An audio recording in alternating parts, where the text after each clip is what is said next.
নারী পোশাক শ্রমিকদের মধ্যে প্রাপ্তবয়স্ক হওয়ার আগে উদ্বেগজনকভাবে বেড়েছে গর্ভধারণের প্রবণতা। ৭৭৮ জন বিবাহিত নারী গার্মেন্টস শ্রমিকের উপর করা গবেষণা প্রতিবেদন আজ প্রকাশ করেছে আইসিডিডিআরবি। এতে দেখা গেছে ২/৩ বেশি নারী শ্রমিকের বিয়ে হয়েছে ১৮ হওয়ার আগেই। অধিকাংশই ওই সময়ের মধ্যে গর্ভধারণও করেছেন। এর মধ্যে ১/৪ নারী গর্ভপাতের শিকারও হয়েছেন। গবেষণার শুরুতে প্রায় ৪৮% শ্রমিক কর্মক্ষেত্রে মানসিক সহিংসতার শিকার হয়েছিলেন, যা ২ বছর পর বেড়ে দাঁড়িয়েছে ৫৫%। রাজধানীর মিরপুর ও কড়াইল ছাড়াও গবেষণা করা হয় টঙ্গী বস্তিতে।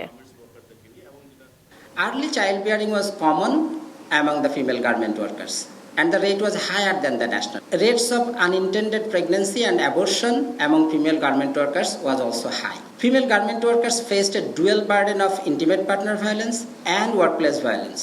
The prevalence of intimate partner violence and workplace violence was alarmingly high and also have increased over time. These rates were higher than the national rates.